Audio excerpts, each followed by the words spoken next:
Assalamualaikum warahmatullahi wabarakatuh. Salam sejahtera bagi kita semua dan selamat malam adik-adikku di mana saja berada.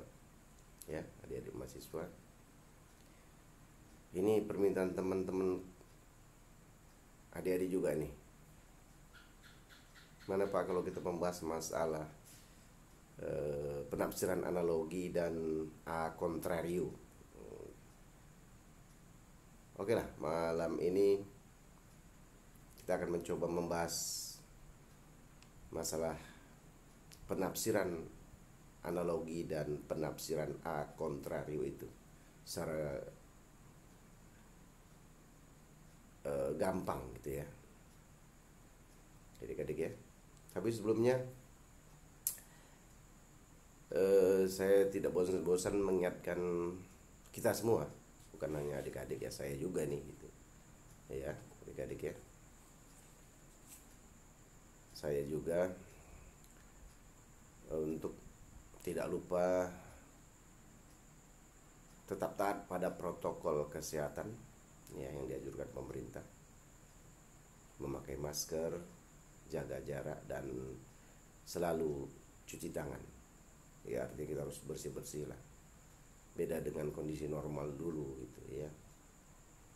Ini new normal, kita hidup bersih lah gitu ya, terutama kalau kita bepergian ya. Kalau kita nggak penting bepergian ya nggak usah bepergian. Kalau memang harus itu urgent ya kita pergi, dan kalau pulang sampai di rumah atau di kos-kosan adik-adik ya kemudian itu salin pakaian, tukar baju, buka bajunya, mandi ya kan, pakai baju yang bersih gitu. Sedangkan baju yang kotor tadi kita tinggal di luar ya, di suatu tempat yang cocok lah untuk tempat itu. Kalaupun tidak kita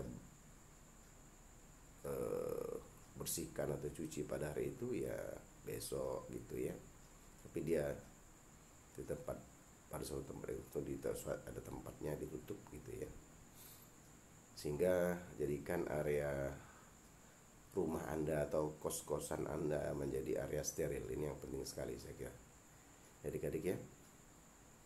Moga-moga kita di masa pandemi COVID-19 ini tetap sehat ya adik-adik. Itu yang urgent sekali saya kira ya.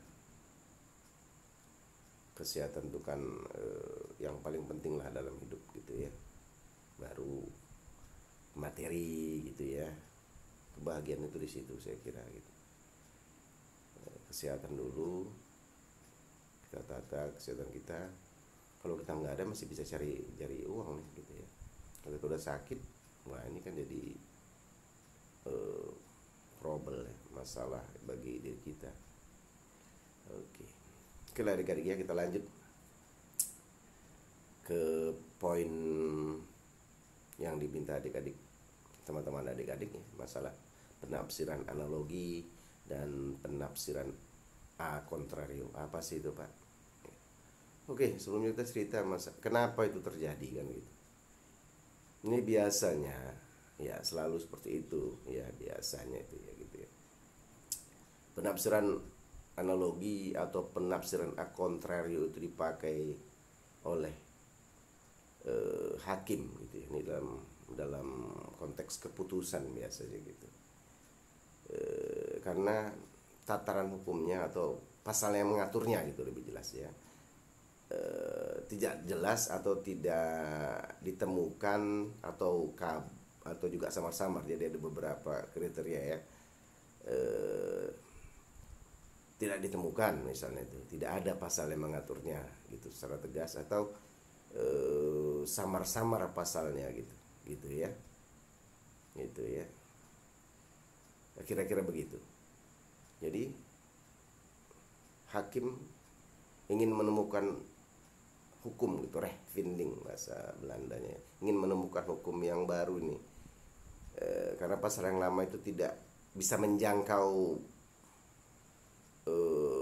perbuatan hukum itu gitu, atau tindak pidana itu gitu ya. Jadi kalau dalam penafsiran a contrario ini, ya contrario analogi ya, pertama kita bicarakan analogi ya.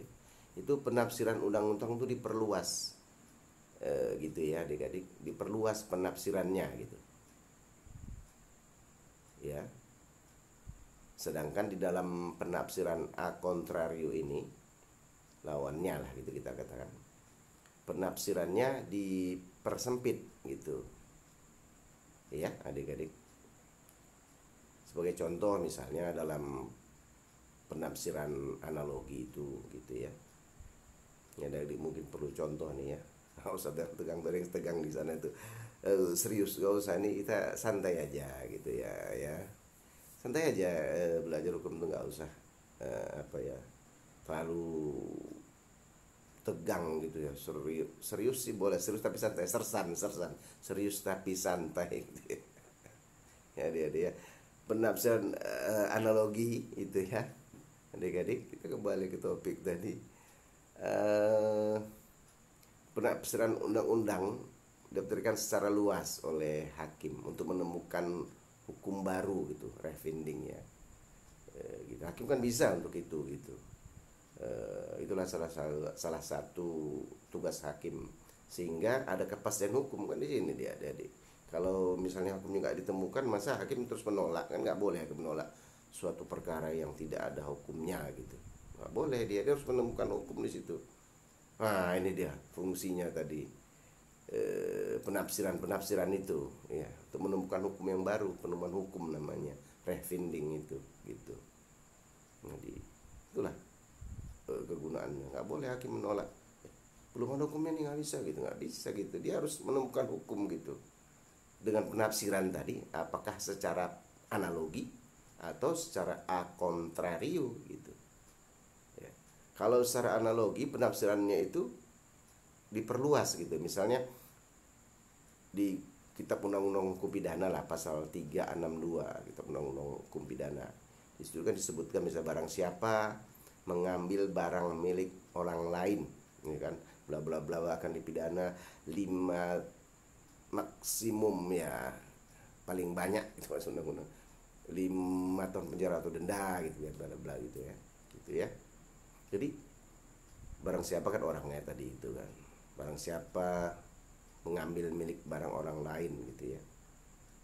Dari dalam kasus ini misalnya, kalau barang orang lain itu kan berarti kan dia benda materi gitu ya, yang bisa diindra gitu ya. Dulu kejadiannya seperti itu gitu ya. Cuman itu yang namanya benda yang bisa diraba, dilihat dengan panca indera, dengan mata bisa diraba gitu ya. Nah, seperti tangan saya ini diraba gitu, bisa dilihat, itu namanya benda gitu dalam hukum pidana itu misalnya dulu gitu. Tapi ternyata ada orang yang mengambil arus misalnya gitu, gimana gitu, mengambil arus listrik gitu ya, dia cantolkan apa ke tiang utama gitu ya, dicantolkan atau dia apa namanya itu ya, disambungkan ya ke tiang utama, kemudian dia ke rumahnya tanpa meteran, ini ke rumah gitu, masuk ke rumahnya tanpa meteran. Ini kan namanya apa ini gitu, ada sesuatu yang diambil kan.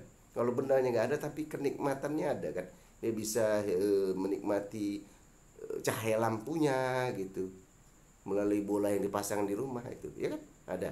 Nah ini apakah tidak dihukum yang begini? Karena dia tadi barang siapa kalau mencuri, pasal itu ngomong ya, barang siapa mengambil barang milik orang lain, barang kan, barang berarti kan benda dia gitu, barang orang lain.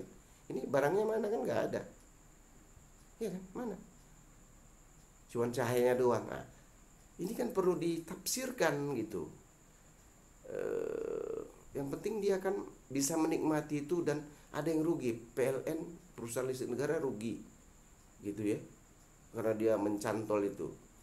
Belum lagi bahayanya mencantol itu kan, mencantol atau menyambung langsung dari tiang itu, dia nggak kemeteran gitu ya, ya gitu ya. Pertama dia nggak resmi, kedua bahayanya membahayakan dirinya dan orang lain, bisa terjadi korsleting, terbakar rumahnya, rumah orang lain juga terbakar. Ini kan efek domino namanya gitu ya, berkelanjutan efeknya itu gitu.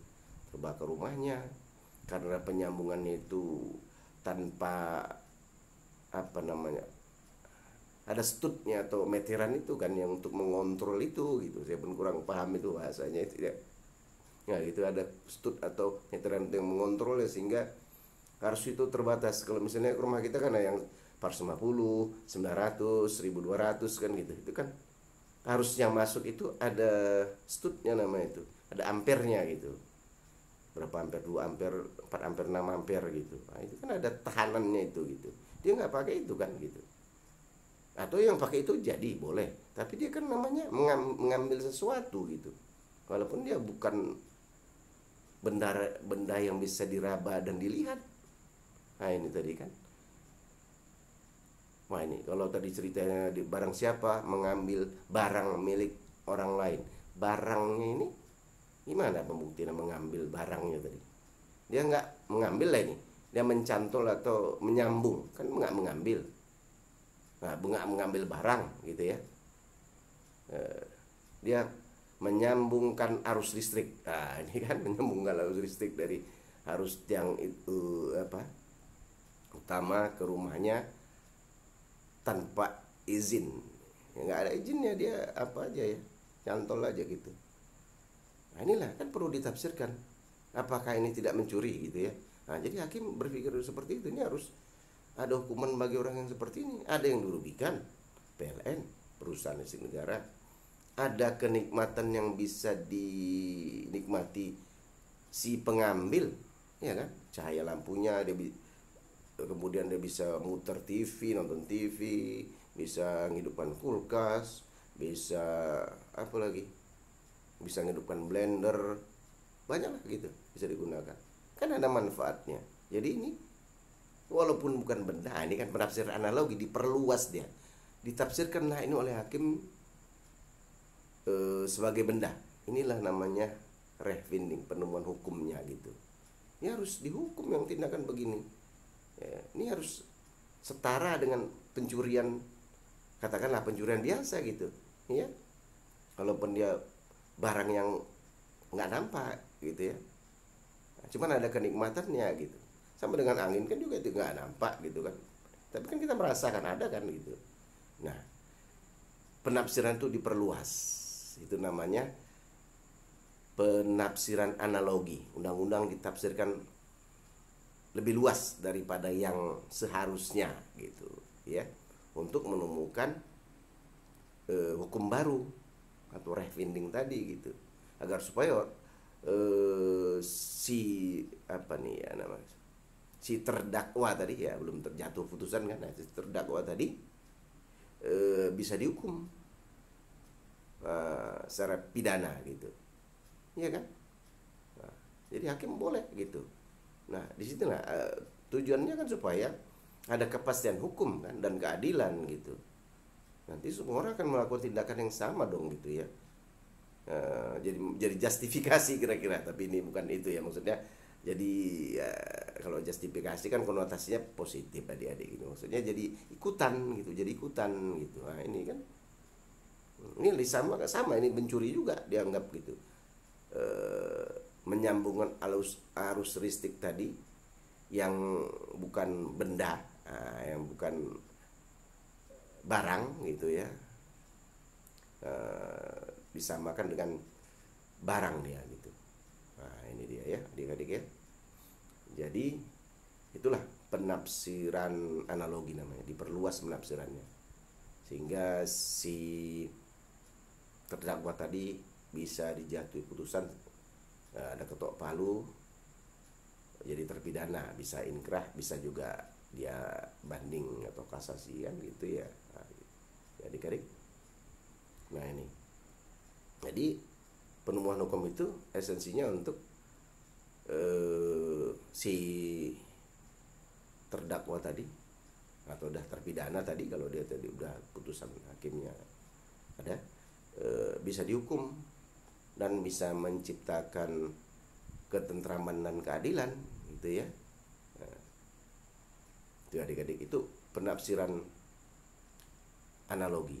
Kalau penafsiran a contrario sebaliknya dia adik-adik, sebaliknya dia peraturan undang-undang itu dipersempit gitu, apanya namanya, penafsirannya gitu ya. dipersempit penafsirannya gitu. Seperti pasal 34 Kitab Undang-Undang Hukum Perdata misalnya gitu ya. Seorang istri yang bercerai misalnya, seorang istri yang bercerai dengan suaminya itu kan ada masa 300 hari baru boleh dia berumah tangga atau berumah tangga lagi dengan laki-laki lain gitu ya. Nah, masa iddah lah gitu kalau dalam Islam. 300 hari itu kalau pasal 34 Kitab Undang-Undang Hukum Perdata atau Berhalak Wetboek tadi, BW gitu. Itu masa tunggunya, dia udah cerai sama suaminya, dia masa tunggu ada laki-laki lain yang mau nih gitu, kita anggap ya. Nah, dia harus 300 hari dulu baru boleh kawin dengan laki-laki yang dia sama-sama sama-sama dia kendaki dan sama-sama mereka sepakat untuk berumah tangga gitu ya gitu. Ini udah putus perceraiannya ya gitu ya, dengan pria A misalnya, dia mau kawin dengan pria B, dia harus nunggu 300 hari lagi gitu. Ini esensinya apa adik-adik kan? Ini kan untuk supaya mana tahu si apa perlunya kalau dia dibilang 300 hari kawin-kawin aja gitu. Untuk mana tahu dia ternyata ketika perkawinan pertama tadi ternyata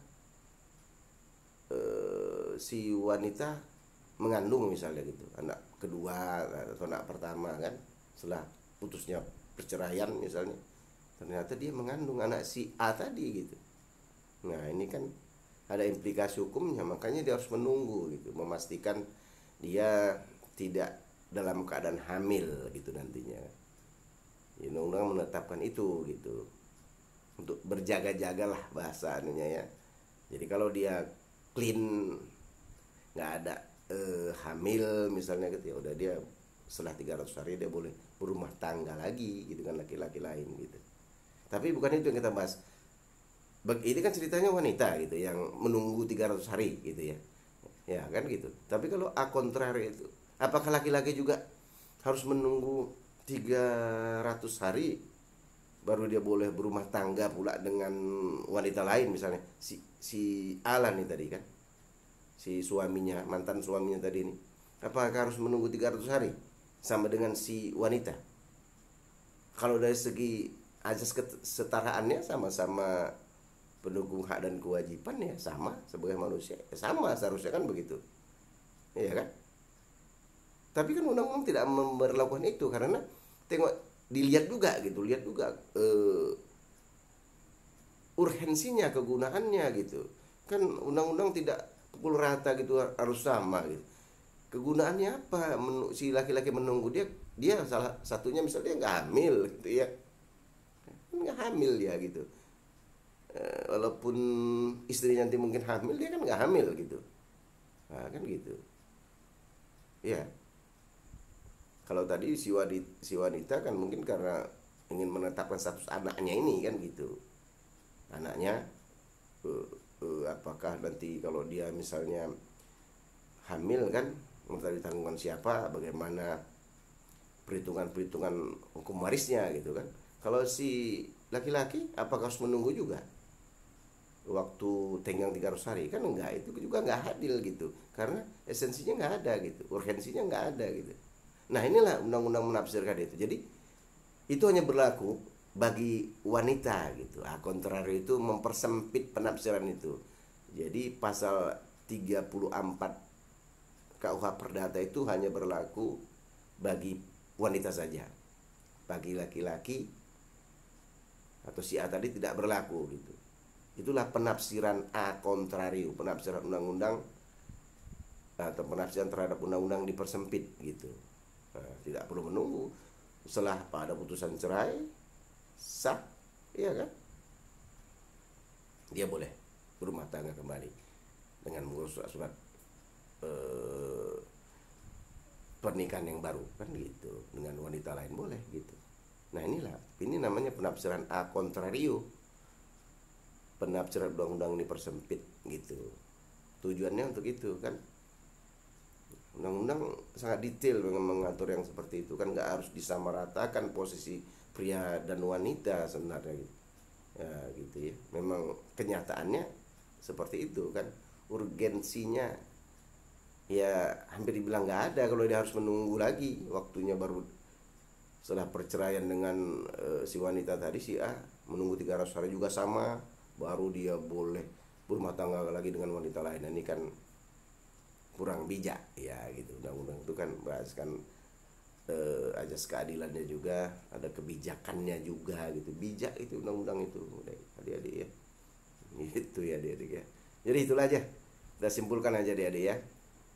Jadi kalau penafsiran analogi itu, nah ini ya, penafsiran undang-undang ini yang diperluas ya gitu. Sedangkan penafsiran a contrario itu penafsiran undang-undang yang dipersempit, ditafsirkannya lebih sempit dari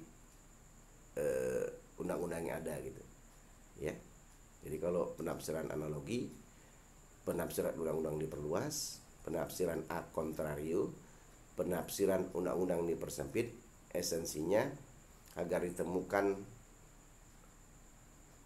pedoman hukum, nah ini, atau rechtfinding gitu, untuk memutuskan suatu perkara oleh hakim gitu ya. Demikian saja adik-adik, mudah-mudahan bisa dipahami.